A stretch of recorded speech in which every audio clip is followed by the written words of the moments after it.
Hola jóvenes, pues en este video lo que vamos a revisar es el análisis de Marshall en general y vamos a ir punteando los puntos interesantes del análisis de Marshall, ¿no? Vamos a primero decir que Marshall, el libro más importante, es el de los principios de economía,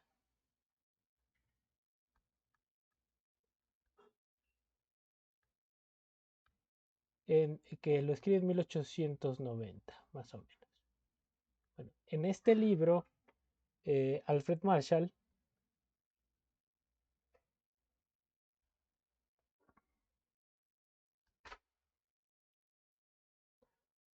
A ver, Alfred Marshall, lo que construye es la teoría neoclásica, básicamente.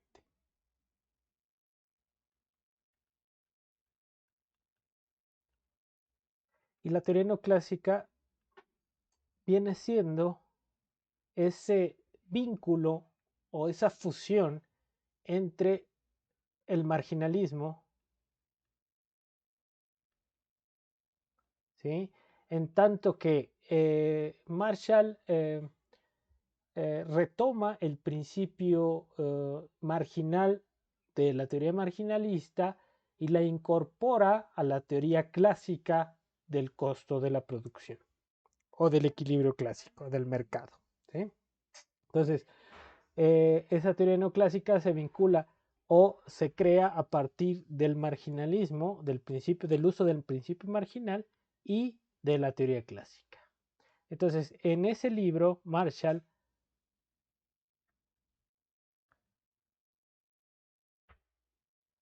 presenta un análisis de este vínculo. Y Alfred Marshall, de hecho, es considerado el primer neoclásico. Entonces eso hay que tenerlo nada más en la cabecita y vamos a ver el análisis de Marshall. Ahora, aquí quiero mencionar que Alfred Marshall en ese libro va a ser, digamos, el primero que intenta hablar de una manera formal del equilibrio en el mercado. El equilibrio en el mercado a través de las dos fuerzas, si quieren verlo, contradictorias, que es la oferta y la demanda del mercado. Ahora, en el análisis que hace Marshall puede ser considerado, más bien se denomina el equilibrio parcial. Y es parcial porque en el ejemplo que pone Marshall o en los ejemplos que pone Marshall se refiere a un mercado específico. Entonces, a diferencia de lo que vamos a ver después en un ejercicio muy sencillo, Leon Balras trata del equilibrio general, que sería el equilibrio simultáneo de todos los mercados. Entonces aquí lo que trata de analizar Marshall ese equilibrio en un determinado mercado o en una industria, la industria, por ejemplo, del pescado, ¿no? Entonces, eso es lo que va a tratar de analizar Marshall en el libro, pero a través de esas dos visiones, la visión clásica y el principio marginal. ¿Qué tendremos que retomar de la visión clásica para entender a Marshall? Entonces tenemos que recordar fundamentalmente el precio de costo, ¿no? Entonces el precio de costo o el precio de la mercancía tenía que ser igual, según los clásicos, y aquí es donde vinculamos el principio marginal con todo el desarrollo de los clásicos. El precio, si yo considero que los ingresos de una empresa son el precio por la cantidad, entonces el precio, o sea, los ingresos de una empresa, ingresos. Si yo derivo los ingresos con respecto a la cantidad, lo que obtengo es el precio. Entonces, este precio sería el ingreso marginal. ¿Cómo entiendo el ingreso marginal? Como la ganancia o el precio, lo que obtengo por la venta de una mercancía, ¿no? Entonces, es el ingreso que obtengo por la venta de una mercancía. Y si los ingresos se definen como precio por cantidad, pues entonces la derivada de los ingresos con respecto a la cantidad es el precio. Por otro lado, voy a tener los elementos constitutivos del costo. Entonces, y esos elementos constitutivos del costo tienen que ser los pagos a los factores productivos. Si tenemos el salario que se le paga al trabajador, pues esto sería el costo total de lo que pago, ¿no? El salario por cada unidad de trabajo que percibo. Si yo derivo esto, hago la derivada, ¿sí? De pues el costo salarial, digamos, con respecto a la cantidad que quiero producir más, pues lo que me va a determinar esto es pues fundamentalmente va a ser el costo marginal del trabajo.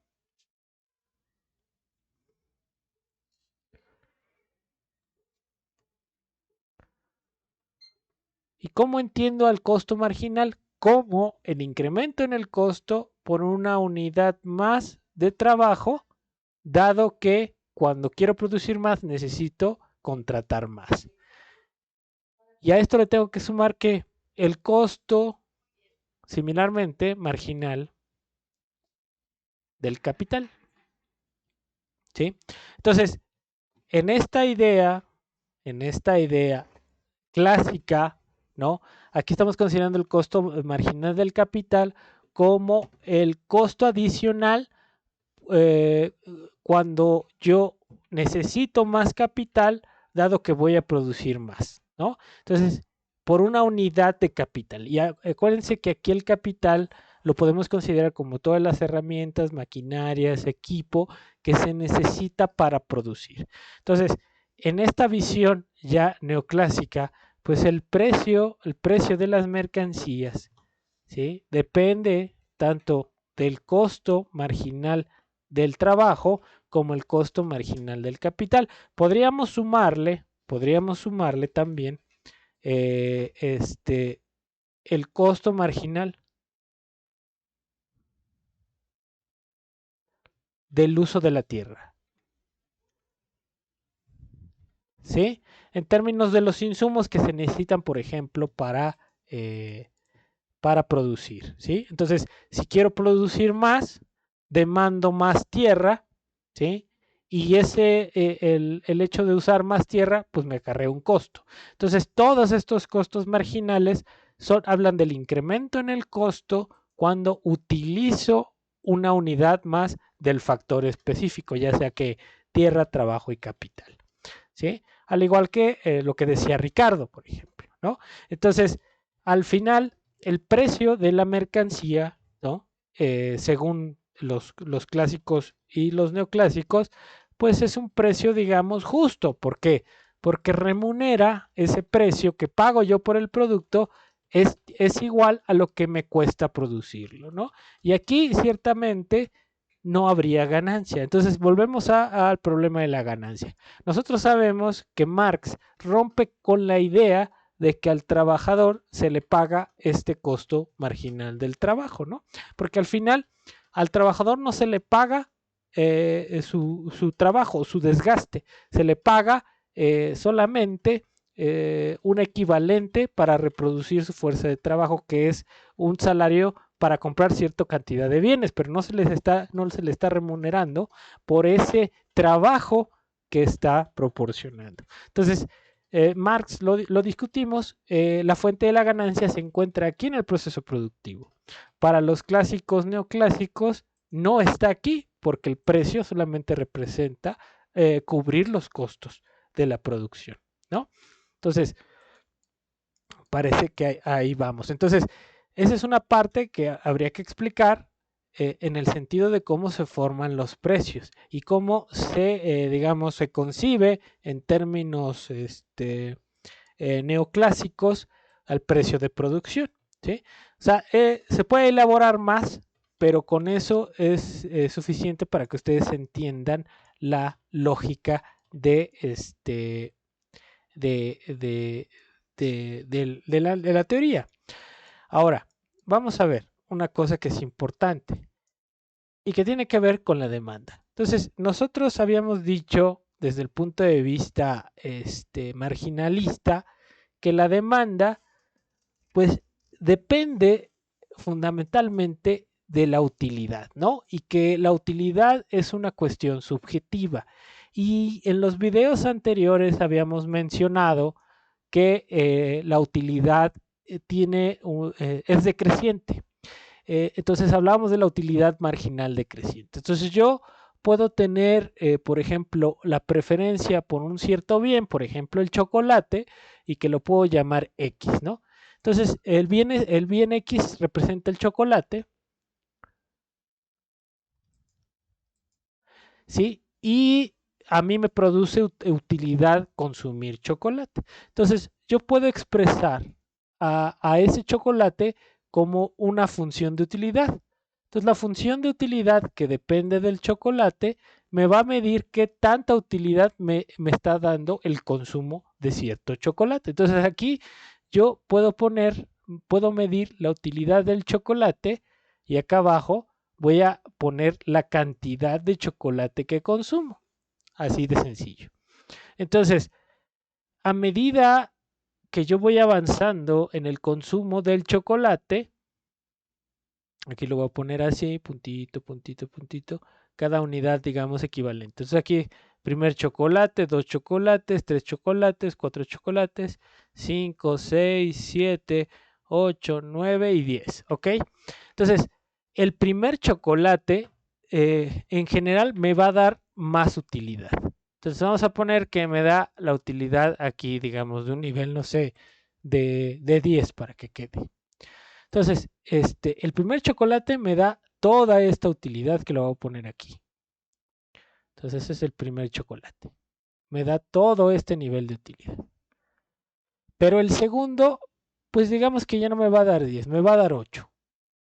¿Sí? Entonces, el segundo chocolate me va a dar 8 de utilidad. Y entonces solamente me va a dar este pedazo. Y el tercer chocolate, pues vamos a poner que me dé, no sé, 7 de utilidad. ¿Sí? Entonces, voy para acá. Entonces, si ven la lógica, ¿y eso por qué? Porque cada vez que consumo más chocolate, pues llega un momento en que ya el nivel de satisfacción es menor. ¿Por qué? Porque ya estoy llegando al límite del consumo de ese bien. Y entonces voy a llegar hasta un punto, si ustedes van viendo, pues esto va a ir que reduciéndose a medida que voy consumiendo más. ¿Sí? Y esto expresaría, ¿sí?, la utilidad decreciente y también la curva de demanda. Entonces, la curva de demanda en general, pues va a ser la unión de todos esos puntos aquí. Entonces, si yo pongo, bueno, esta no se ve, está medio chueca, la vamos a poner aquí. La curva de demanda sería la unión de todos estos puntos. ¿Sí? Entonces, esta sería la curva de demanda. ¿Sí? La utilidad decreciente. Entonces, yo qué sé, que a medida que yo consumo más, la utilidad tiende a ser decreciente. ¿Y eso qué implica? Ah, bueno, que si a mí me quieren convencer de que yo consuma más, pues me tienen que dar algo, ¿no? ¿Sí? Entonces, para que yo consuma más, imagínense que estoy comiendo chocolates y ya voy en el 10º chocolate, perdón, o voy en el 8º chocolate.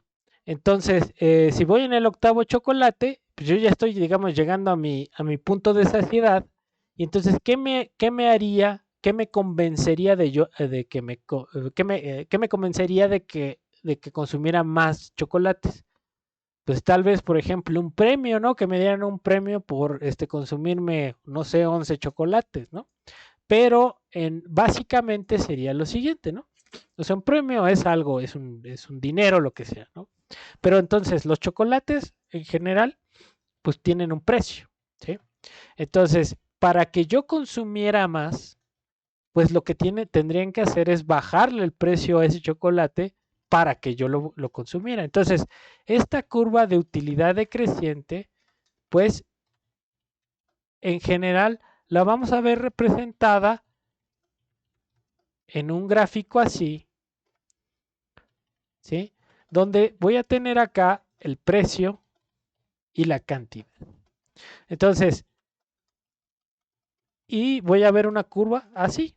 Y entonces, el primer chocolate, yo estaría dispuesto a pagar todo esto. ¿Por qué? Porque me da más utilidad. Pero el segundo chocolate, yo estaría dispuesto a pagar un poco menos. O sea, el precio tendría que bajar.